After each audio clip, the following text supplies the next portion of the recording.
two teams low on confidence clashed on Connacht's new 4G pitch in the sports ground. My name's Mark. Let's talk rugby.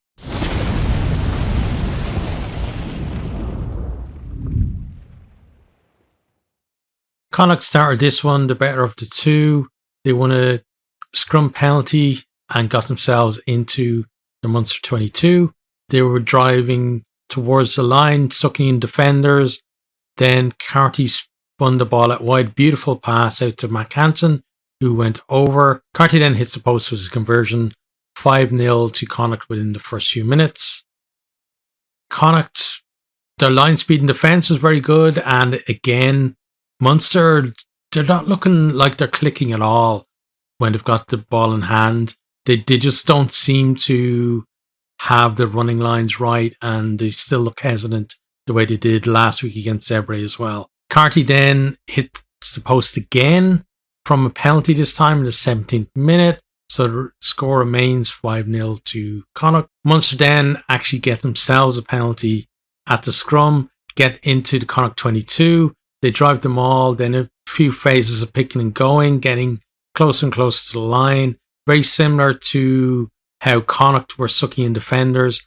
And then as well, spin the ball out wide. Campbell goes over in the left corner. Conversion is missed. So we're at 5-5 after 25 minutes. Not really a classic, this one. And it didn't get much better from here, honestly, in terms of entertainment. Connacht, though, were still putting pressure on in the Munster 22. Tyke Byrne gets himself over the ball. We've seen him do that so many times for both Munster and Ireland. Wins the turnover penalty. Carty then is pinged for offside just before half time. Healy strokes over and Munster go in 8-5. Not really playing that well, and they were probably very happy to find themselves in front, having not really produced too much in that first half.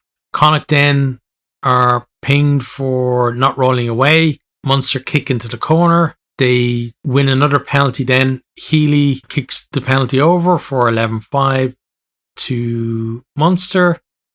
They are looking a little bit better at the beginning of this second half, but still nothing much to write home about, really. From the restart then, Connacht get a scrum in a decent position as a Munster knock on. But from the scrum, they try and break off the back. Conor Murray ties them up and Peter O'Mahony gets over the ball, wins the turnover. Again, like it's the usual suspects for Munster that are performing well. O'Mahony, Byrne, but not too many other people. Like Gavin Coombs wasn't bad on his return to the team, but they need more people to really produce for them to, get a good run of results going. Munster are beginning to get a bit of a nudge on in the scrum, bit of a turnaround from the first half, but Connacht are still in this one, and there's a great 50-22 from fullback Fitzgerald. Beelum then crashes over for a try after great work from the line out. Carty again misses the conversion, this time dragging it out to the right, and it was almost in front on this one as well. Like it was a pretty easy kick. And, kicking form like this, he's hot and cold. And it's probably why he's seen as an outside bet for a Rugby World Cup squad place for Ireland, because he's got the skills ball in hand, but, those vital kicks in tight games is the thing that he needs to improve on. Now, it was his first start of the season, so maybe that's going to improve as it goes on, but it's going to have to if he's going to force his way into that squad. Munster leading 11-10 with 57 minutes on the clock. Munster then go through a number of phases in Connacht's 22, but they get pinged for being off their feet. Then back down the other end, they're pinged again not too long later for pretty much the same thing. Fitzgerald then takes over the kicking duties from Carty, strokes it over. Connacht 13-11, just as we start the final quarter. There's then a period of scrappy play, although, for most of this game, you could pretty much describe it as scrappy play, but this is even more so compared to the rest. Carby then switches from fullback, where he's been pretty ineffective, 10 for the final 10 minutes. Not really had a great game, And the most memorable thing from him really was actually giving away that last penalty there. Munster looking to get, Connacht are still applying pressure in the Munster 22 close to the line. They decide to take a 5-metre tap. Heffernan with that one. It looks like Archer actually comes off the line early because Heffernan kind of almost like swipes towards the ball but doesn't actually kick the ball. And then Archer starts running at him. Then he does kick the ball, but he ends up being isolated. They get pinged. Munster are able to clear. Munster then lost one of their talismanic players in Peter O'Mahony. Thornbury jumped across the line at the line out and landed on him. O'Mahony was one of the lifters, kind of caught him in the head, and he was taken off. He didn't come back on from there.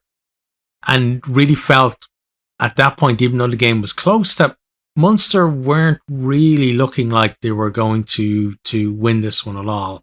At that point, we're into the last few minutes. Connacht are pinning Munster in their own 22. There's a number of drives towards the line, and finally Boyle goes over from close range. Fitzgerald curls a conversion in from out wide. It's actually a pretty decent kick. It looks like it's actually going to the right of the post, but then just at the end, curls in just inside the post for 2011. And that was how this one ended. The game did restart, but Munster couldn't really do anything from the restart.